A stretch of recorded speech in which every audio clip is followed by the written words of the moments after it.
Hello everyone, how are you? I just hope that you doing amazing.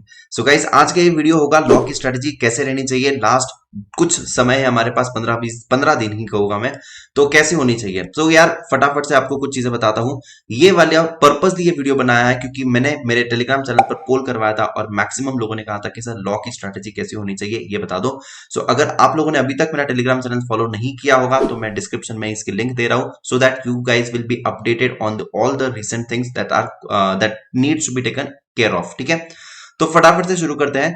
Law का सबसे पहला problem students को ये होता है कि सर हमें लॉ समझ में तो आ गया है, क्या हम लोग लॉ को हमारे ओन लैंग्वेज में लिख सकते हैं?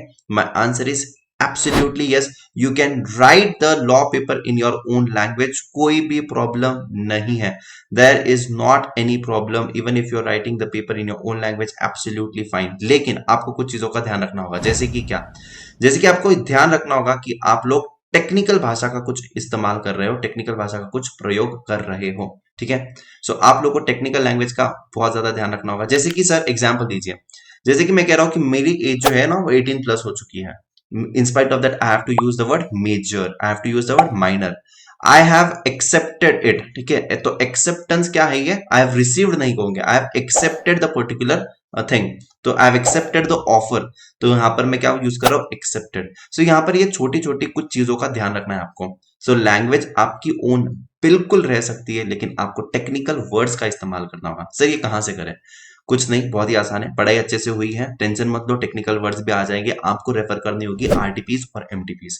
तो जब भी आप लोग आरटीपीस, एमटीपीस और पीवाईक्यू को रेफर करोगे तो आप लोगों को वहां पर क्या मिलेगा? आप लोगों को वहां पर क्वेश्चन और आंसर्स मिल जाएंगे। तो उस क्वेश्चंस को और उस आंसर्स को कि इंस्टीट्यूट क्या चाहती है एग्जैक्टली वो आपको समझ में आ जाएगा।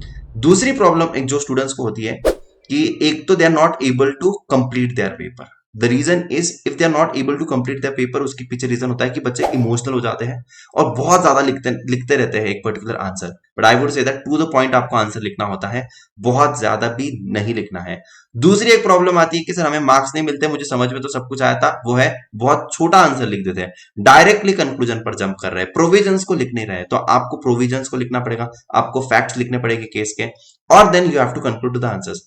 तो ये प्रॉब्लम ये भी है कि बहुत छोटा आंसर लिखना है, बहुत बड़ा आंसर लिखना है इमोशनल होकर, ये भी गलत है। सो आई वुड से दैट कि आपको कितनी लेंथ एक्चुअल में होनी चाहिए आंसर्स की, आपको ये पता चलेगा आपको आरटीपीस, एमटीपीस एंड पीवाईक्यू से।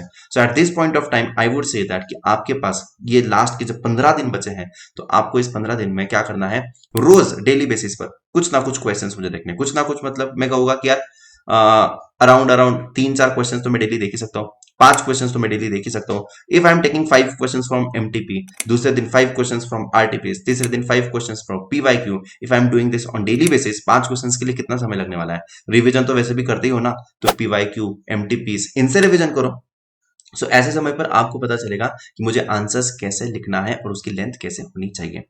तीसरी चीज मैं आपको रिसोर्सेज बताने वाला हूँ कि कौन से हमारे best of the best teachers है जहां से आप लोग पढ़ सकते हो, क्योंकि मैं तो इकोनॉमिक्स पढ़ाता हूँ, right? So Unacademy CA foundation, Unacademy CA foundation pro. तो यार मैं कहूंगा कि आईजी सर है, Indresh Gandhi sir, Swati Agarwal ma'am and Adarsh Joshi sir, you can refer their videos. जो भी आपको सही लगे, जिसका भी आपको समझ में आ रहा है ठीक तरीके से, आप लोग डेफिनेटली उनको रेफर कर सकते हो। And I am telling you 1 दिसंबर से मैराथन्स भी शुरू हो रहे हैं। I know that they will ensure that कि वो सारा रिवीजन करवा रहे हैं, वो भी बहुत ही अमेजिंग तरीके से वो रिवीजन करवा देंगे आप लोगों को। सो यार उनके वीडियोस को जरूर रेफर कीजिएगा, वो लोग भी राइटिंग की प्रैक्टिस करवाते हैं एंड उन्होंने भी कुछ स्ट्रैटेजी एक्चुअली फॉर्मुलेट करी होगी, you can refer to the strategies as well.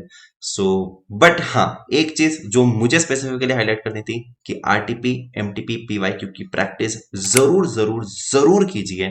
5 questions daily का टारगेट रख लो, 5 क्वेश्चंस वहां से प्रैक्टिस करने हैं। दूसरी चीज, ओन वर्ड्स में लिख सकते हो लेकिन टेक्निकल भाषा हम लोग को लेकर आनी है। So that's it guys, I hope that you liked it and बहुत सारे आपके फ्रेंड्स को वीडियो शेयर करना अगर आपको लगता है ये हेल्पफुल रहेगा तो। My purpose only over here is to get the pin point main, जो भी सारी चीजें होती है वो आपके सामने में लेकर आते रहो और आप लोग को हेल्प करते रहो।